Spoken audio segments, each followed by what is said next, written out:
Hello students, welcome to all my channel. You are watching Krishna Commerce classes with me यानी Krishna sir के साथ. So today we'll discuss about the chapter 4 planning class 12. देखते हैं आज नया क्या है. So यहाँ पे आज नए चैप्टर को नए तरीके से पढ़ेंगे. यानी चैप्टर है हमारा प्लानिंग, तो सबसे पहले चैप्टर से ही शुरू करते हैं. प्लानिंग क्या होता है? अब ह्यूमन बीइंग है, कुछ ना कुछ वर्क उसे करना ही पड़ता है.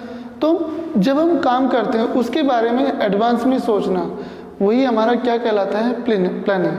सो planning you can say simply that कि planning in thinking in advance, what to be done, how to be done and by whom to be done. यानी किसी काम को कौन करेगा, कब करेगा, कैसे करेगा, वो कैसे काम होगा, वो एडवांस में सोचना, वो सब क्या आता है? हमारा प्लानिंग है. सो प्लानिंग यू कैन से this simply, planning is a mental exercise. आप प्लानिंग को मेंटल एक्सरसाइज बोल सकते हो, थिंकिंग एडवांस बोल सकते हो, या एक तरह से कह सकते हो planning bridge the gap between where you can say where are we now and अपने आप को फ्यूचर में कहाँ देखना चाहते हैं, वो जो बीच का गैप है उसमें ब्रिज का काम करता है प्लानिंग. सो प्लानिंग यहाँ पे हमारा होता है सिंपली, अगर मैं कहूँ ओवरऑल इस थ्योरी का मतलब क्या है, वो ये है कि planning is a mental exercise and thinking in advance. That means how is to be done, what is to be done and by whom is to be done. So बात करते हैं इसकी फीचर्स की. सबसे पहले प्लानिंग फीचर जो होती है उसके लिए हम बात करेंगे. तो सबसे पहले आता है it is contribute to object. अब भाई नॉर्मल सी बात है कि जब हम कोई काम करेंगे उसके बारे में ही तो प्लान करेंगे. अगर हमारा कोई ऑब्जेक्ट ही नहीं है, हमारा कोई गोल ही नहीं है, तो उसमें काम का क्या मतलब? कुछ भी नहीं मतलब आता है.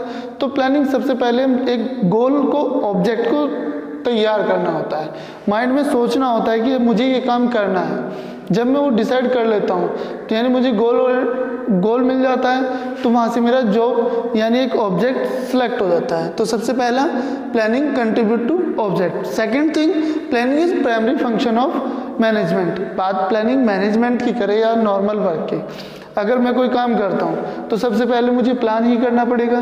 बिना प्लान के तो मैं कोई काम नहीं करूँगा. क्यों? तो दूसरा क्या कह सकते हैं, यू कैन से इजीली कि किसी काम को करने से पहले जब हम उसके बारे में बेसिकली सोचते हैं तो वहीं से हमारी प्लानिंग स्टार्ट हो जाती है. और कब तक चलती है? तब तक वो टास्क कंप्लीट नहीं होता. ध्यान रखना, प्लानिंग हमेशा स्टार्टिंग से चलती है और लास्ट तक चलती है. जब आपके माइंड में सेट हो जाता है कि हाँ मुझे क्या करना है, वहीं से स्टार्ट हो जाती है हमारी प्लानिंग. उसकी तब तक चलती है तब तक हम उस गोल को अचीव ना कर लें.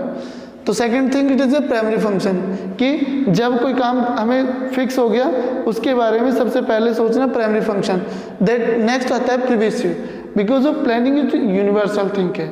यूनिवर्सल थिंक का मतलब ये है कि प्लानिंग हर ह्यूमन बीइंग हो या कोई भी, सबकी लाइफ में प्लानिंग कहीं ना कहीं होती है. और सबसे बेस्ट मैनेजर वर्ल्ड का जो होता है वो होती है मदर्स. उनको जितना पैसा दे दीजिए आप, वो पूरे घर का खर्च भी निकाल देती है और उसमें से भी सेविंग कर लेती है. तो बेस्ट मैनेजर किसे माना जाता है? मॉम को. वो सबसे अच्छे प्लान कर लेती है मैनेजमेंट के लिए. तो यहाँ पे बात करें प्रिवेसिव फंक्शन, मैंने बता दिया इट इज यूनिवर्सल थिंग, तो ये हर जगह एप्लीकेबल होगा. नेक्स्ट थिंग आ जाती है planning in futuristic, looking forward. देखिए प्लानिंग हम फ्यूचर के लिए करते हैं, जो कि मैंने अपने डेफिनेशन में बताया था. आज मैं जहाँ और मैं कहाँ जाना चाहता हूँ उसी के लिए तो प्लान करूँगा, क्योंकि मैं सक्सेस होने के लिए प्लान कर रहा हूँ. तो प्लानिंग ऑलवेज फ्यूचरिस्टिक रहेगी. हम हमेशा अपने फ्यूचर को ध्यान में रखते हुए प्लानिंग बताते हैं कि भाई एजम्पशन क्या होगी, हमें कितना चांस है, पॉसिबिलिटी क्या है, हम सक्सेस हो भी पाएंगे नहीं, उसी के लिए तो प्लानिंग करते हैं. तो always looking forward. And planning is a continuous process. Continuous इसलिए कहा जाता है बिकॉज ऑफ एक प्लानिंग हम लाइफ में एक बार तो करते नहीं है. किसी भी एक टास्क कंप्लीट, प्लानिंग खत्म. भाई और भी बहुत सारे टास्क कंप्लीट करने होते हैं. तो प्लानिंग, एक टास्क कंप्लीट होने बाद दूसरे टास्क की प्लानिंग हो जाती है. तो प्लानिंग कंटिन्यू चलती थी, नेवर एंडिंग प्रोग्राम है. यानी हम एक के बाद एक प्लानिंग करते ही रहते हैं, ये कभी एंड नहीं होता इसका, प्लानिंग का. So planning is continuous process. Next thing आती है planning involve decision making.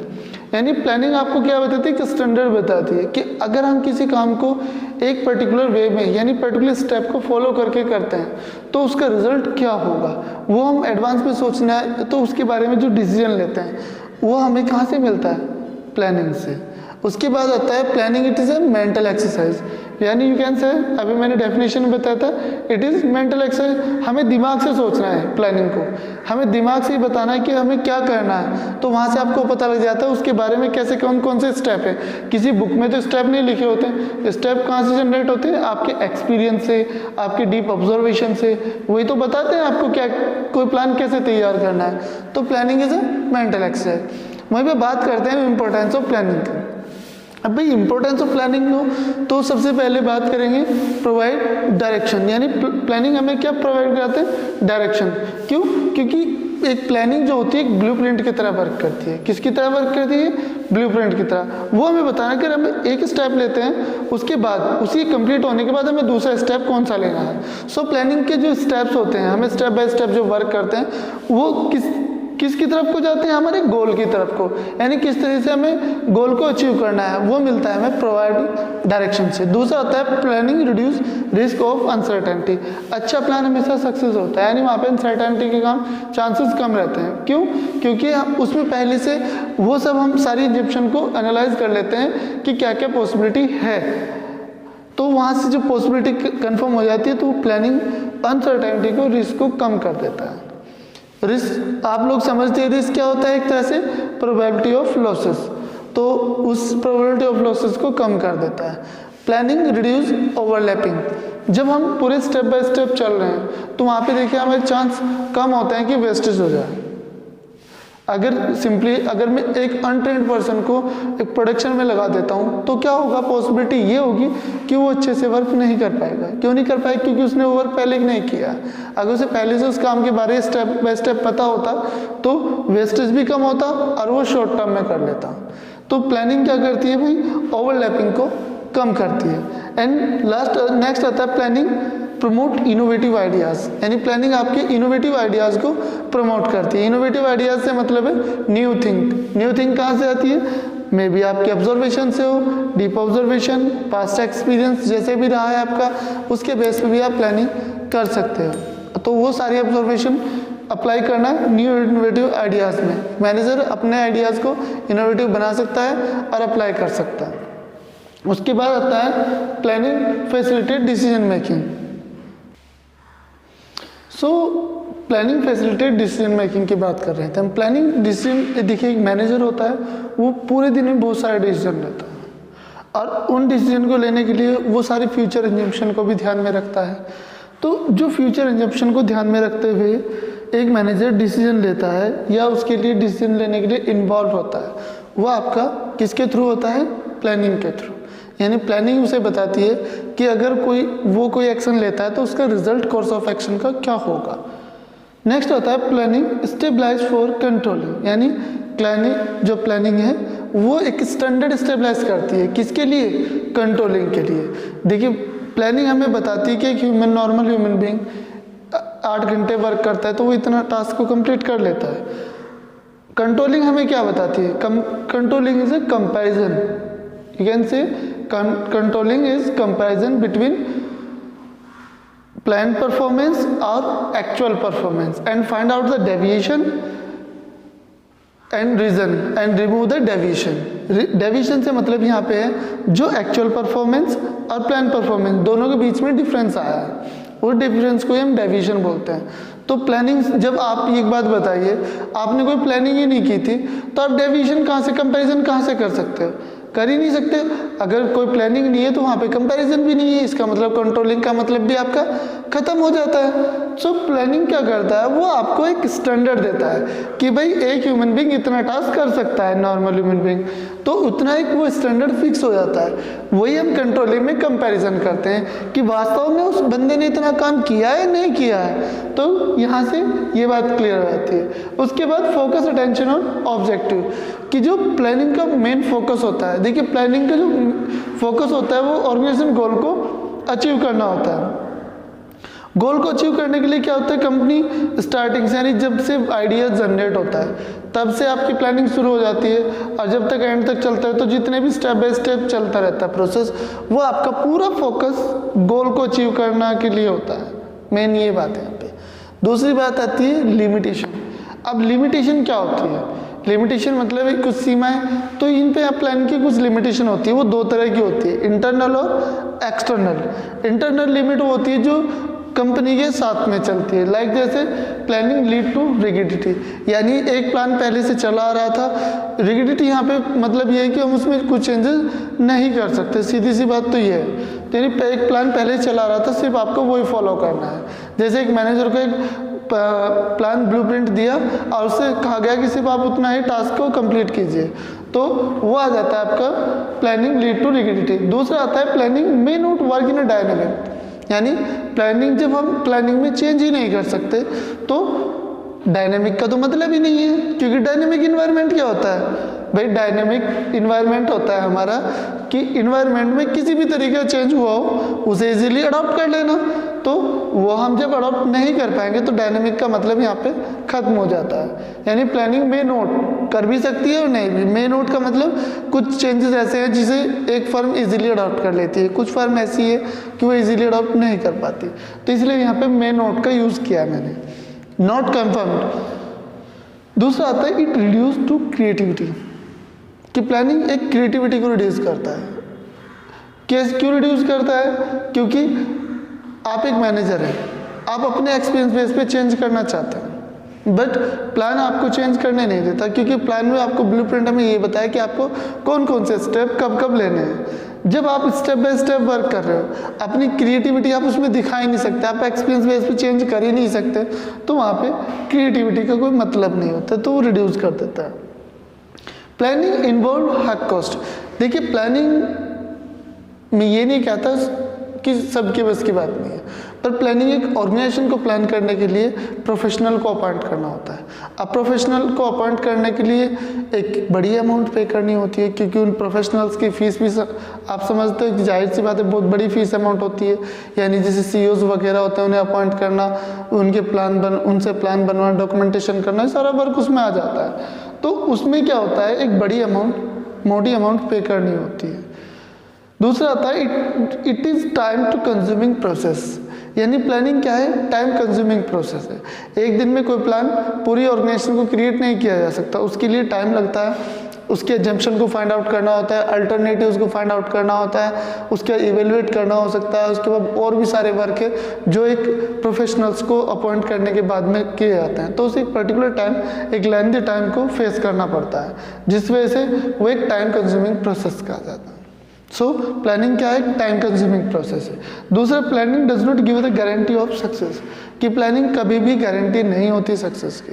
Planning सिर्फ क्या करता है, अनसर्टेनिटी को आपकी कम कर सकता है। स्टेप बाय स्टेप आप, क्योंकि आपने जो स्टेप ले रहे हो वे स्टेप आपने क्या पहले से इवेलुएट किए हैं, तो ये तो हो सकता है कि हम स्टेप बाय स्टेप चल के अपने प्लान के अकॉर्डिंग गोल को अचीव कर लें, पर सक्सेस हो इस बात की गारंटी नहीं हो सकती, क्योंकि अगर किसी भी स्टेप में आपने कुछ मिस्टेक की तो जस्ट रिजल्ट एकदम अपोजिट, यानी पॉजिटिव रिजल्ट मिलने की वजह रिजल्ट क्या हो जाएगा, निगेटिव। तो planning does not guarantee of success. दूसरा होता है lack of accuracy.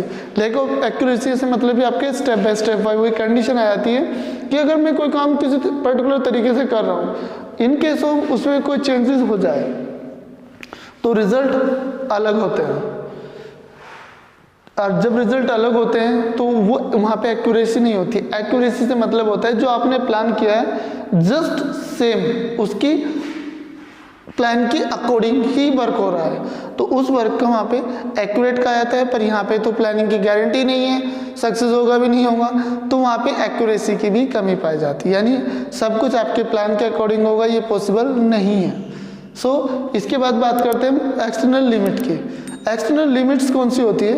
External limits, तो यहाँ पे भी एक्सटर्नल लिमिटेशन ऑफ प्लानिंग की बात करते हैं। एक्सटर्नल लिमिटेशन ऑफ प्लानिंग में यानी यहाँ पे बात हो रही थी ऑर्गेनाइजेशन से रिलेटेड, वहाँ पे बात हो रही है ऑर्गेनाइजेशन से बाहर के लिमिट्स जो ऑर्गेनाइजेशन कभी कंट्रोल नहीं कर पाती।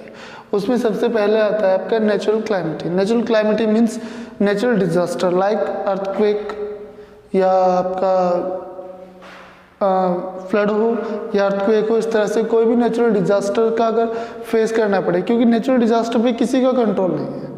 नेचुरल डिजास्टर आपने प्लान बहुत अच्छा किया, अच्छे से ऑर्गेनाइजेशन को बनाया, सब कुछ किया, but in case of earthquake आया सब कुछ वेस्ट हो गया, सो अर्थक्वेक क्या है, ऐसी लिमिटेशन है जिस पे किसी का कंट्रोल नहीं होता।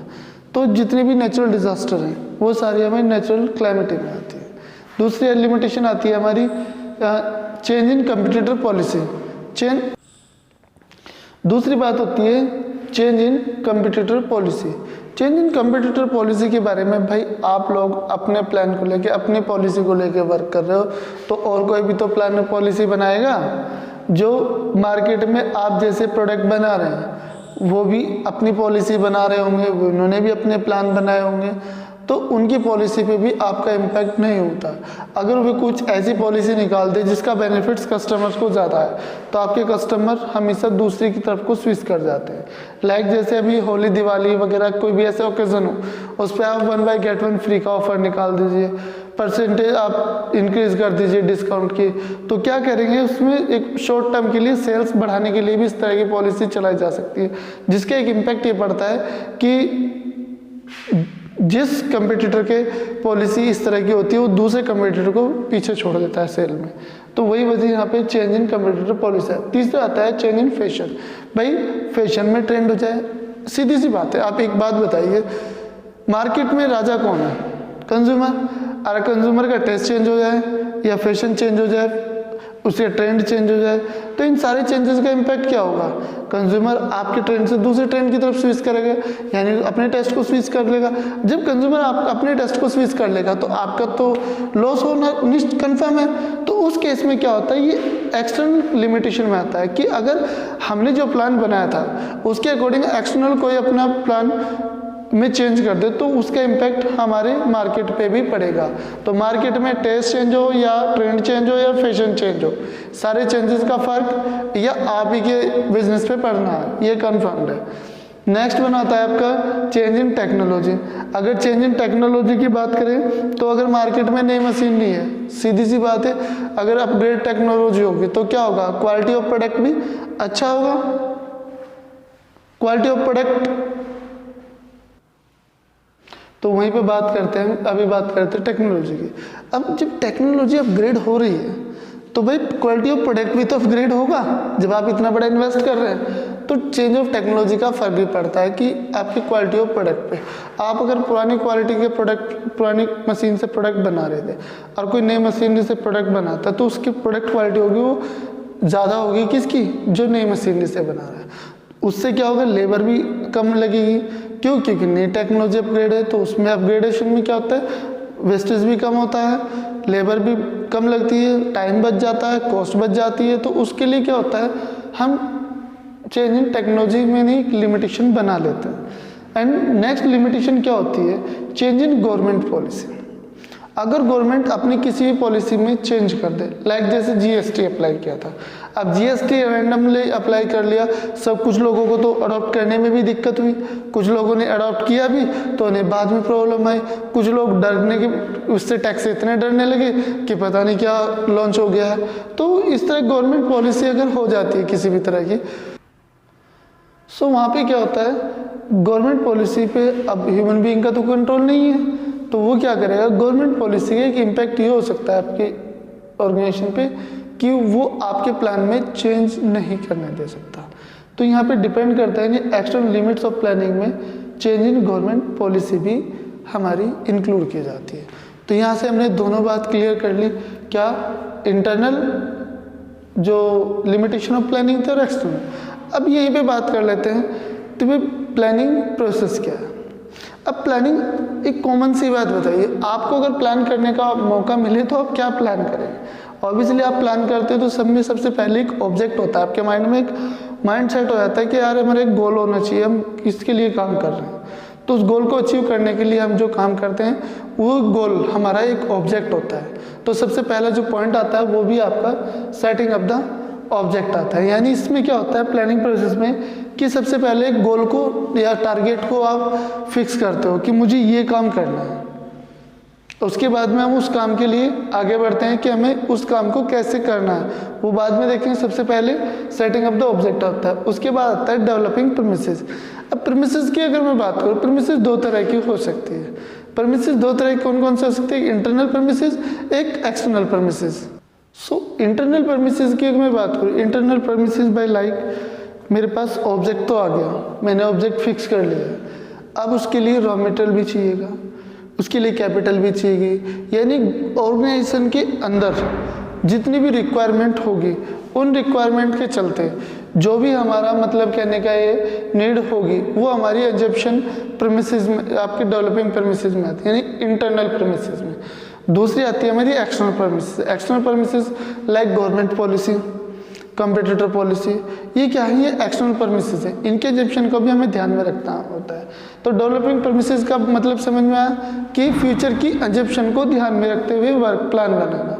उसमें इंटरनल एक्सटर्नल दोनों हो सकती है। इंटरनल आपकी रिगार्डिंग आपके ऑर्गेनाइजेशन के अंदर, जो like capital, like raw material. External मतलब गवर्नमेंट पॉलिसीज, कंपटीटर पॉलिसीज।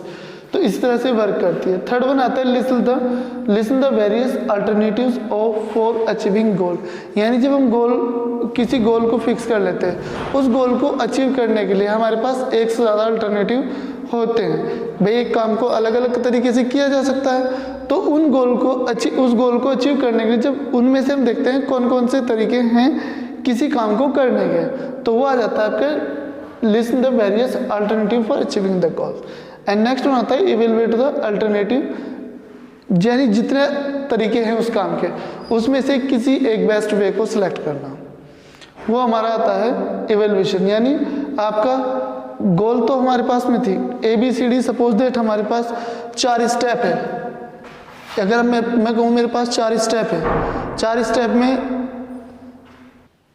तो सबसे पहले हमारे पास 4 स्टेप है ABCD। ये 4 स्टेप होने के बाद कंडीशन क्या बनती है कि एक टास्क को मैं अपने ग्रुप गोल या अपने ऑर्गेनाइजेशन गोल को इन 4 तरीके से कवर कर सकता हूँ। तो इनमें से सबसे पहले मुझे देखना है इन तरीके, ये कितने तरीके हो सकते हैं काम करने के तरीके। जितने काम करने के तरीके होंगे वो लिसन द वेरियस अल्टरनेटिव्स में चला जाएगा। इसमें से फिर मैं इवेलुएट करूँगा, यानी इस टास्क को कंप्लीट, इस तरीके से टास्क को कंप्लीट करूँगा मैं तो कितने उसमें गोल मैं अचीव कर सकता हूँ। इस गोल को अचीव करने के लिए मुझे क्या इस टास्क को कौन कौन से स्टेप फॉलो करने पड़ेंगे, कितना मेरा इन्वेस्टमेंट होगा, वो सारी वो मैं यहाँ पे इवेलुएट करता हूँ। इवेलुएट करने के बाद जो बेस्ट वे होगा ध्यान वहीं पे बात कर रहे थे हम इवेलुएट। जब इन 4 अल्टरनेटिव यानी हमारे पास 4 ऑप्शन है किसी काम को, टास्क को, अपने गोल को अचीव करने के लिए, तो सबसे पहले इन्हें सुनेंगे, इन्हें ध्यान से देखेंगे भाई क्या क्या स्टेप हमें लेने हैं। उसके बाद इसे इवेलुएट करेंगे, यानी हम किसी स्टेप बाय स्टेप यानी किसी स्टेप को फॉलो करके कितना खर्च आ सकता है, क्या क्या पॉसिबिलिटी है, क्या क्या एग्जम्पशन है, वो सब हम इससे फाइंड आउट करेंगे। तो वो आता है हमारे इवोल्यूशन ऑफ वर्क। उसके बाद इनमें से बेस्ट टास्क, जो बेस्ट अल्टरनेटिव होगा, कौन सा होगा, बेस्ट अल्टरनेटिव। बेस्ट अल्टरनेटिव्स को हम इसमें से सिलेक्ट करते हैं। बेस्ट अल्टरनेटिव सिलेक्ट होने के बाद में उस प्लान को, यानी जो हमने प्लान बनाया उसे इम्प्लीमेंट कराते हैं। इम्प्लीमेंट कराने से मतलब होता है कि एक मैनेजर अपने एम्प्लॉय को बताएगा कि इस टास्क को, ये आपका टास्क है और ये आपको करना है। उसके बाद लास्ट आता है आपका फॉलोअप। फॉलोअप में हमारा सिर्फ इतना पार्ट है कि हम जो प्लान बनाया है उसे फॉलो कि अब हमें वो प्लान कैसे फॉलो कराना है, क्योंकि मैनेजर को ने अपने एम्प्लॉय को बता दिया। अब एम्प्लॉय जो लोअर लेवल है, यानी देखिए मैनेजमेंट से पढ़ा था हमने, तो हमने मैंने बताया था 3 लेवल आपको, top, middle, level. Top level हमेशा प्लान को बनाता है, मिडिल लेवल उसे इम्प्लीमेंट कराता है, और फॉलो किसे करना होता है, एम्प्लॉय को। तो उसी टास्क को कंप्लीट करने के लिए जो मैनेजर उन्हें बताता है उसे अब उसके एम्प्लॉय को फॉलो करना होता है। इसके बाद यहाँ से नेक्स्ट टॉपिक चलता है हमारा प्लान, जो कि हमारे इस बार इस सेशन वाले यानी 2021 और 22 से सेशन से डिटेक्ट हो चुका है। सो उसके बारे में नहीं डिस्कस करेंगे, यहाँ पे हमारे चैप्टर को हम क्लोज कर देंगे। अगर आपको वीडियो अच्छे लगे तो लाइक कीजिए, शेयर कीजिए। अगर आप मेरे चैनल पे नए हैं तो प्लीज़ सब्सक्राइब कीजिए। Thank you very much.